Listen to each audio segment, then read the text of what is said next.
Okay. So I assume those of you in alternate locations can see this. No. Okay. Eric's giving me a thumbs up. Yes, I can see it. Excellent. Okay. Oh, and Commissioner Simon, you're on a phone. Is that right? So I will just try to describe what we're looking at, I guess. And I can send this to everyone following the meeting. So what I wanted to do in this discussion, and I have about, just for your reference, about 35 slides, I think. Some of them will be really quick. It can all be really quick depending on how many questions folks have and how much discussion, but I thought it was worth taking a bit of time on this. So what I wanted to talk about is some background on nutrients in the bay, a little bit on the 2022 algal bloom in terms of what happened and what it means for us, and then next steps for managing nutrients in the bay, including updates on watershed permit negotiations. We need to try to get rid of the box there on the right, and can we even do that? I don't know. Yes. Okay. There you go. Yeah, minimum. The left. Yeah. Yes. Okay. Thank you. Same on my screen. One sec. There we go. Okay. So nutrient discharges are of concern all over the world. This is not a problem that's unique to the San Francisco Bay. In particular, in many places, nitrogen and phosphorus are of concern. Here in San Francisco Bay, nitrogen is the controlling nutrient. So whenever you hear us talk about nutrients in the bay, that's in our case short for nitrogen. So that's one thing I wanted to make clear. So nutrient overabundance is linked to phytoplankton or algae growth, which leads to low dissolved oxygen, a process called eutrophication. And also some species generate harmful chemicals that are toxic to wildlife, humans, or pets. So when you hear of a harmful algal bloom or a HAB, that means that the mechanism for harm includes these toxins being put out, not just the biomass sucking up all the oxygen. So I'll talk about this a little more when I get to the bloom, but there are kind of two reasons we worry about algae. One is this eutrophication effect of just the biomass consuming dissolved oxygen that the marine species need. And then the other is these harmful algal blooms, which involve a toxin that's directly harmful to wildlife. So the San Francisco Bay, though, has been historically very resilient to nutrients. So we have some of the highest loading of nitrogen to San Francisco Bay of any estuary, at least in the US. And yet we have not experienced eutrophication. And the scientists believe there are three reasons for that. One is the bay is really clouded, the water's cloudy. So that high turbidity blocks the light that the phytoplankton need to grow. We also have strong tidal mixing that reduces the nutrient concentrations. A lot of the nutrients just go out to the bay, go out to the ocean. And then there's been a population of filter feeding clams that reduces phytoplankton concentration. So these three effects have helped us ward off the eutrophication that other estuaries like the Chesapeake Bay and estuaries in Florida have seen. But in the early 2000s, we started to see a graph like this, which is increasing chlorophyll A, which is the constituent that we use kind of as a proxy for measuring algae concentrations. We started to see this uptick. And so the concern was that maybe the resilience we've historically had in the bay is waning. And that can be a combination of a less turbid bay because we have less sediment flowing down from upstream because we've dammed all of our rivers. It can also be climate change, warming temperatures, clearer skies. All of these effects lead to potential, the bay being potentially less resilient. And so there was a preemptive effort to start to understand the impacts of nutrients in the bay and critical conditions so that we could avoid an environmental impacts. So because San Francisco-based stakeholders value decision-making based on science, BACWA partnered with the Water Board, and to date we've spent over $16 million to study nutrients in the bay. That money primarily gets used by the San Francisco Estuary Institute, which has done significant monitoring and modeling of processes in the bay and special studies to try to understand what's going on and what might be protective of the bay going forward. And so it's important to understand, you know, when the bloom happened in 2022, that was the first time a lot of folks thought about the issue of nutrients in the bay, but it's not the first time that the wastewater community or the regulators in the bay had thought about it. We've been working on this problem for 10 years. And so we have learned a lot.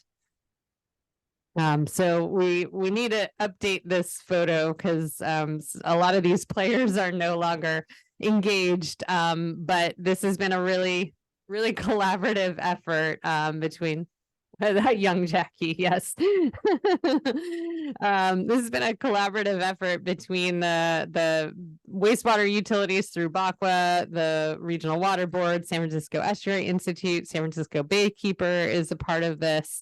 And it's really about joint fact-finding and joint decision-making. And that's put us in a really good position now to not have to be overly reactionary to the bloom that we had as we're negotiating this next watershed permit. And it's also kept, you know, in other parts of the country, even from a precautionary standpoint, they just went to super low nutrient limits and just required everyone to upgrade. And that hasn't happened here because we've had this collaborative process.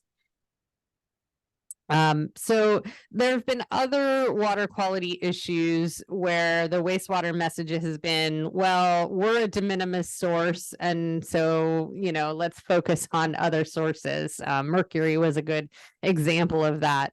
In the case of nitrogen, it is mostly us. And this is also different than in a lot of other parts of the country where there's more significant agricultural inputs.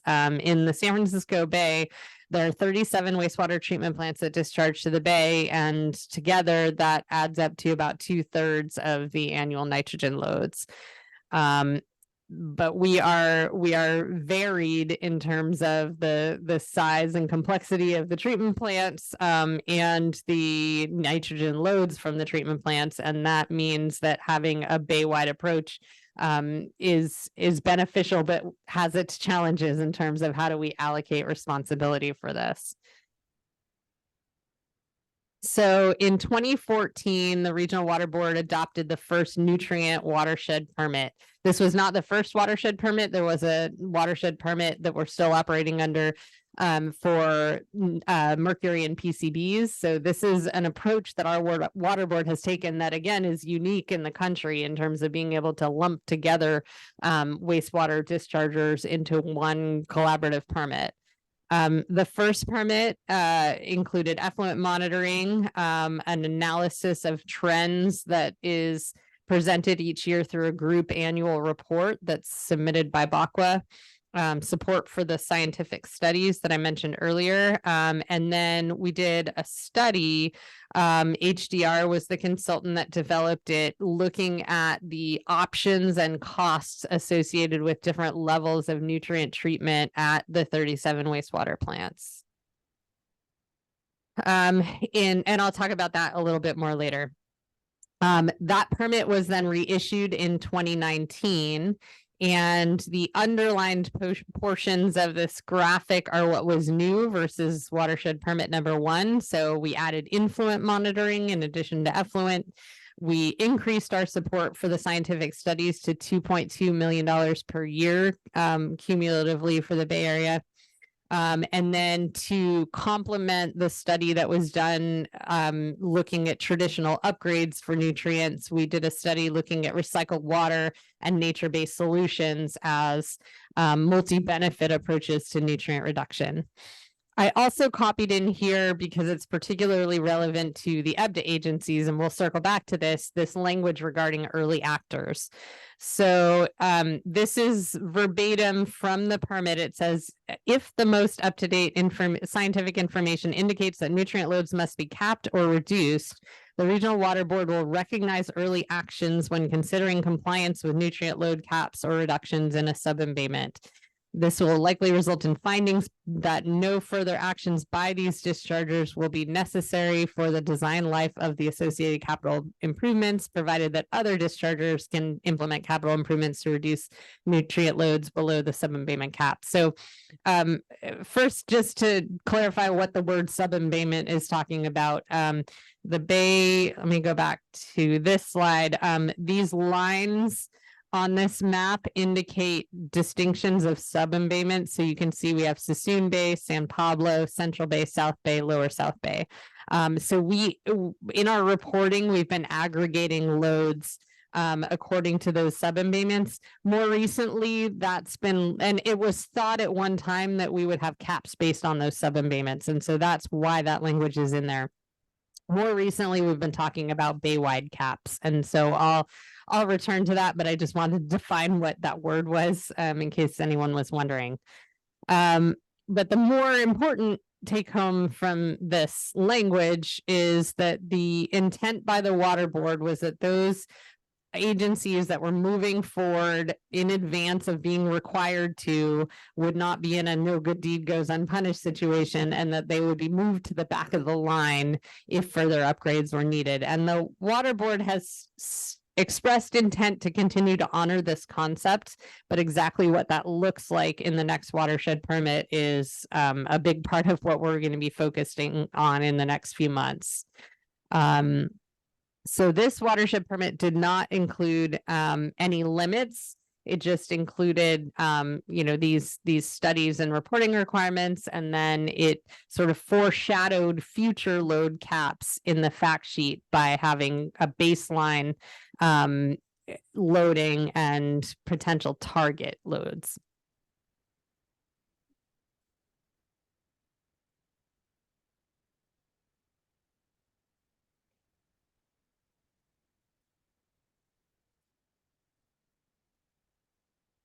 That other discharges can implement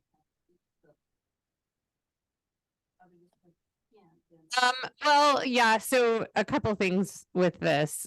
First of all, the this is all intent language. This is not enforceable language. So that's one thing we need to keep in mind is this is language from the fact sheet, which expresses basically what the fact sheet of a permit is kind of the thought process that the regulators are taking, so that future regulators, when they pick up that permit, will understand the thought process and the intent.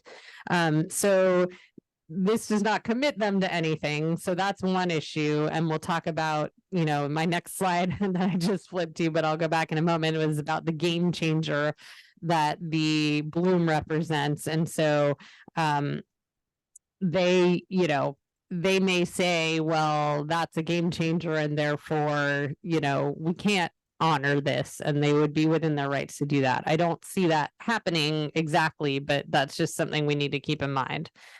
The question of whether others can and should do upgrades before we're asked to do more is an important one, and is being discussed right now. And we at the Water Board meeting last week, there was a large contingent of Sierra Club and other NGO commenters during public comment, pushing for faster and more action on nutrients in the bay in response to the algal bloom. And one of the things that several commenters did was focus on San Francisco. that San Francisco specifically isn't doing enough. And so I think what we'll see is that before the EBDA agencies would be asked to do more, there would be an emphasis on San Francisco, East Bay Mud, and others making sure they reduce their loads. But I'll circle back to this a little bit more as we get into what the next permit is shaping up to look like. But yeah, that on the one hand, this language is very helpful to us. On the other hand, you can still drive at least a sedan through it, if not a truck. So we just have to be on our toes about it. Okay, so What was that, Jackie? What was that last statement that you just made? that this language from the fact sheet of Watershed Permit 2 is very helpful, but it's not binding. It has its limitations. I was saying Thank you can't quite drive a truck through it, but maybe a sedan. you. Okay, got it. Thank you. Yeah. Okay, so, and I apologize, most of the slides we've looked at so far are basically words, so I think you're probably getting the gist of it, Commissioner Simon, but when I get to any graphs or numbers, I'll try to be a little bit more explicit, but feel free to jump in if you're wondering what we're looking at. Okay, so right now I'm showing an image of a Chronicle article from summer of 2022 that says poop and pee fueled the huge algae bloom in San Francisco Bay, and fixing the problem could cost 14 billion. So this was the narrative around the algal bloom, and it really is viewed as a game changer. Prior to the bloom, we were starting to negotiate the watershed permit number 3, and we were talking about loads being capped at current performance. Now we are talking about reductions as a result of this bloom. So I'll have a couple of slides just to give you a sense of what happened with the bloom. So this bloom of an organism called Heterosigma akashiwo was first observed off of Alameda and Oakland in late July of 2022. This is it's what's called a harmful algae or harmful algal bloom, because this organism does produce a toxin. It is one of the 14 species that we'd already been studying as potentially forming harmful algal blooms in the bay. So it's not that it was a total surprise, it was on our radar, but there were 14 different ones, that we were looking at. And so we didn't necessarily predict how and why this bloom would occur. So it expanded throughout the South Bay by August 20th. One of the unique features of this organism is that it is flagellated, so it can move up and down in the water column. It can seek light, and so that made it take off even more potentially than some other organisms.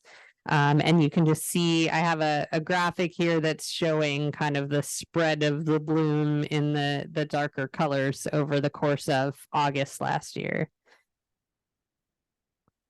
So per the scientist, the lead scientist for the nutrient management strategy, we did observe this, major bloom. It led to low dissolved oxygen levels, lower than we had ever seen before or even really predicted. And it led to significant fish mortality, as everyone saw. Something other than nutrients sparked or triggered the event, and we really don't know what that is. But nutrient levels were the fuel. So that's important. Nutrients aren't the cause of algal blooms, but the bloom would have been smaller and or shorter in duration had it not had the food source from our discharges. Potential factors that may have contributed to the events triggering include low suspended sediment concentration. So that's that turbidity that I talked about. It was clearer water. there was a period, August is usually pretty foggy in the Bay Area.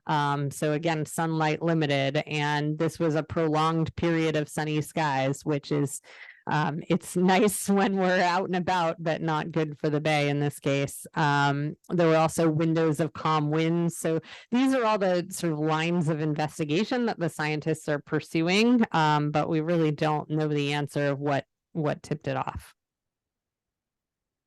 We had another bloom in 2023. This was the same organism, the Heterosigma aquashiwo, as we saw the prior year. This one was limited in spatial extent and lower abundance, and there was some but limited fish mortality. It dissipated pretty quickly. So we kind of were lucky this summer that we didn't have the extent that we had last year. The nutrient levels were pretty much the same. So that's not the defining factor. And we don't really know why last year's got so big and this year's didn't. There's just so many variables. Summer's not over, so we're cautiously optimistic that we won't have any further outbreaks this year. But one of the theories about why we had an outbreak this year was that last year there was so much Heterosigma in the Bay, and then it's a cyst-forming organism, so it kind of lay dormant all winter, but there were all these seeds basically in the Bay sediments that were able to rebloom this summer, and so that could be a continuing effect. So that's the background in terms of where we've been and what happened with the bloom. So now I'm going to get a little bit into the nutrient reductions. So nutrient reduction will be a regional effort. So you can see the three largest dischargers of nitrogen to the Bay are East Bay Mud, San Francisco, and then EBDA's combined outfall. One thing that we're working on at the suggestion of some of the managers and staff is what would this graph look like if you put our plants on it individually. So that's a coming attraction. But what you can see is the largest dischargers can't do it alone. So you have a whole bunch of tiny dischargers that probably don't make any difference or much difference, but you have a whole bunch in the middle that if only the largest agencies reduce nutrients, we probably won't get significant enough reduction. So we need everyone, all the mid-size agencies, to come to the table. So I mentioned that watershed permit number 1 required a study looking at the solutions and costs for nutrient reduction, actually. It looked at phosphorus as well. It was a really thick report, works well as a doorstop. And these are the numbers. So these numbers have been updated to $2023. So the study wasn't updated per se. So some of the solutions that were included in that study may not ultimately be what's implemented, but we at least updated the dollar figures to $2023. And you can see, optimization would cost about $200 million. These are life cycle costs, so capital plus O&M. Side stream treatment, which means treating the return stream from solids dewatering, was about $870 million. All the agencies around the Bay upgrading to what was referred to as level 2, which is 15 milligrams per liter of nitrogen in the effluent, will cost $10.8 billion and achieve 57% reduction in nitrogen. And then level 3 would be 13 billion. This also assumes that these are dry season reductions. So we also looked at year round, but the focus of the current permit and the planned approach for the next permit is that it would be focused on total inorganic nitrogen and that it would be dry season only. So our vision as BACWA and as EBDA is to reduce nutrients substantially on a regional basis while implementing projects that maximize benefits and balance competing priorities. We don't have infinite resources, and we have aging infrastructure, we have emerging contaminants, we have biosolids challenges, we have all kinds of competing priorities, sea level rise, resilience. And so let's look for projects that that make sense rather than just throwing a lot of money specifically at nutrients. So one example of that, I mentioned there were 2 studies that were done as part of Watershed Permit number 2, one focused on recycled water and one focused on nature-based solutions. So this is the summary of the recycled water analysis. Basically, 6.2 billion could be spent by year 2045 to get about 7,000 kilograms per day of nitrogen diverted from the bay as a result of water recycling.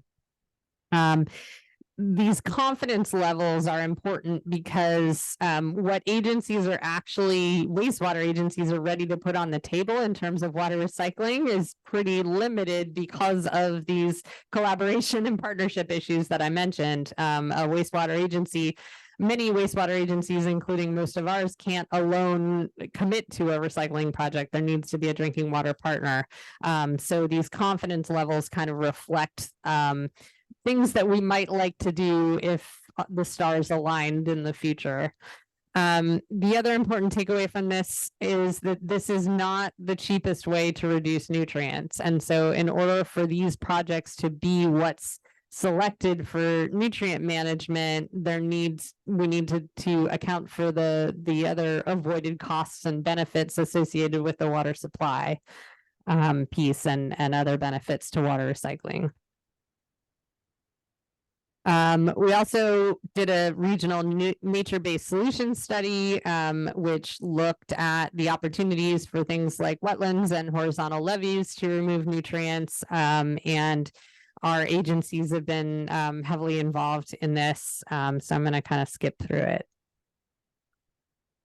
So there's acknowledgement that a lot of agencies, including our own, are already removing nitrogen or diverting wastewater to non-potable recycled water use, including Dublin San Ramon, that's basically diverting all of its recycled water during all of its effluent to the recycled water during the dry season, or Loma Castro Valley, that's already removing 70% of the inorganic nitrogen from its influence. So we're already taking action, and that's an important message, I think, to the public and the NGO community, is that we haven't been sitting around and waiting for a catastrophe. There's a lot more projects on the horizon. And so what we've been working on is quantifying what do these add up to on a regional basis. So what are the EBDA agencies doing? And I'm going to flip through these quickly because you all know more about your own projects than I do, but I wanted you to each see a little bit about what everyone else is doing, and we can spend more time on, with questions later, but this is just a snapshot. So the Loma Castro Valley wastewater treatment plant nutrient optimization project was implemented in 2020, and we are already seeing the benefits of that. So this is actually EBDA data on the right, where I'm showing the reduction in effluent total inorganic nitrogen overall for EBDA in red, and then you see the huge drop off in effluent inorganic nitrogen from Loma in blue. So that has already begun to benefit us.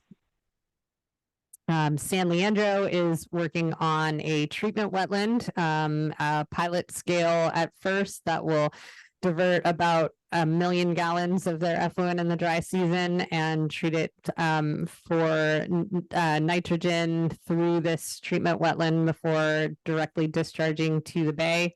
And if that is successful, there may be more wetland projects coming in the future that San Leandro is interested in. Hayward has a significant upgrade that is currently under design that would achieve 30 to 50% nitrogen reduction. There's also grant funding that's looking at future opportunities for nature-based solutions at the former oxidation pond. So that's what this design graphic in the lower right is about.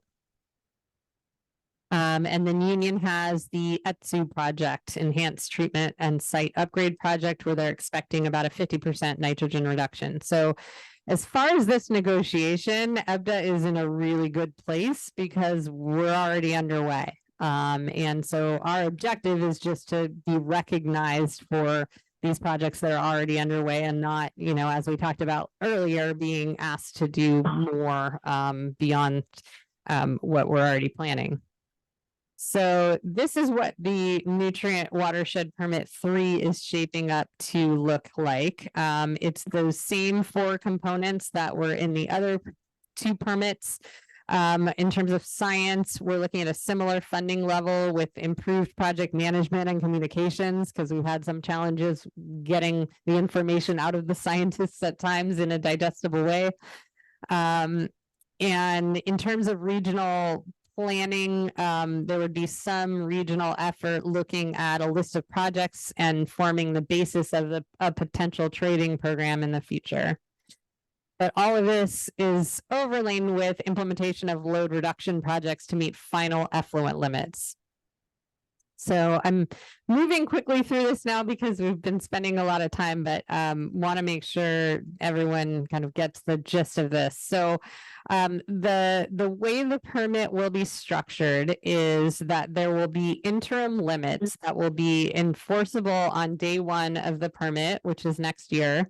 And those would be based on current performance and pretty generous current performance. So right now they're looking at it probably being our max month from the last 10 years would be considered our current performance. So we should be able to be comfortably under that consistently, given that we were already under, you know, where we were in 2020. Then there will also be final limits that will be some lower number that would be enforceable as of 2034. So we'd have 10 years to comply, and there would be a baywide limit and likely individual limits. So that's what we're really focused on negotiating right now. What's appropriate for that 10-year reduction limit? To give you a sense of EBDA's expected load. So the green line here is what we're currently talking about for our interim limit, and the blue line shows our actual data up through current. So as you can see, we're well below that interim limit. We're also below what was considered our baseline from the last permit. The question is what the final limit is going to be. If you look at just a straight 50% reduction from the baseline, we're not going to get quite that low. And so we're pushing back against that. And I think we have some solid ways to do that. We're also refining our projections of what our projects will achieve. This assumes 1% annual growth, which is something the Water Board and BACWA have not been projecting yet, and I think that's important. And it also assumes that LAVMA has already maxed out dry season recycled water diversions, which there may be some room at Livermore, but Dublin San Ramon is already capped out in terms of recycled water. So the way that the permit would work is, and this would be for the final limit, there would be a baywide cap that would be based on some reduction from current values. If loads in a given year don't exceed that baywide cap, then we're in compliance. If they do, then the Water Board would look at individual caps. And when I say individual, I mean EBDA, not our individual plants. So we have that benefit. If EBDA's loads exceeded the individual cap, then they would look to alternative compliance mechanisms. And this is where we're really going to be focused over the next few months is, the devil's in the details of this. But the idea is, for example, if you're a small plant, it may not make sense for you to upgrade, but we want you to still be on the hook so that it's equitable across the bay. So maybe you contribute, Tiburon contributes more to the science program instead of doing an upgrade that might not be cost effective for the nitrogen removed. Participation in a trading program could be another alternative. progress on planned projects and multi-benefit projects is where I think our agencies would see that early actor concept come in of if we're doing everything that we promised to do, then we would not undergo enforcement if we exceed our limit. But again, we have to negotiate what that language looks like. So some of the questions for negotiation, what baywide load reductions will be required? That's currently something that we're working through. How will the individual final limits be calculated? And we've come up with a couple different mechanisms for that. It could be reduction versus baseline. It could be influent versus effluent. A target effluent concentration translated to a load. There are pros and cons associated with each of these, and that's kind of where we are right now, is working through that. How can trading be incentivized? How can multi-benefit projects be incentivized? And how will early actors, including EBDA's members, be protected? So those are all the key questions that we're focused on at this moment in the negotiation. So I think this is my last slide. In terms of the schedule, the Regional Water Board is working right now on drafting this permit. So we expect to see an admin draft in late 23, early 2024, and a tentative order in the spring for adoption in June. So it's a pretty limited window with some big issues still to work through, but again, bottom line, I think EBDA's agencies and EBDA as a whole, we're in a really good position. We just need to protect our investments.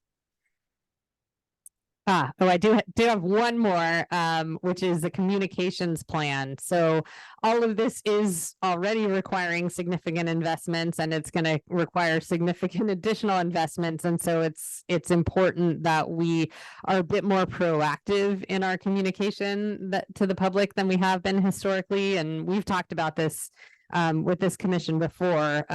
So BACWA is working on a communications plan that includes a focus on nutrients, improving public understanding of the value of wastewater, increasing support for the rate increases that will result from this work, identifying and garnering support for additional funding sources, and connecting Bay Area residents to the challenge.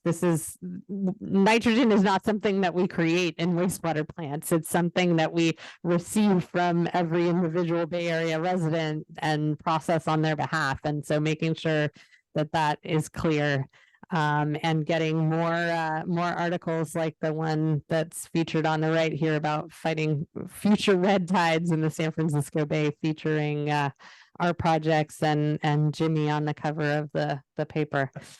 So that is my last slide. And I know that was a lot that I threw at you, but I appreciate everyone sticking with me because I think this is kind of foundational information.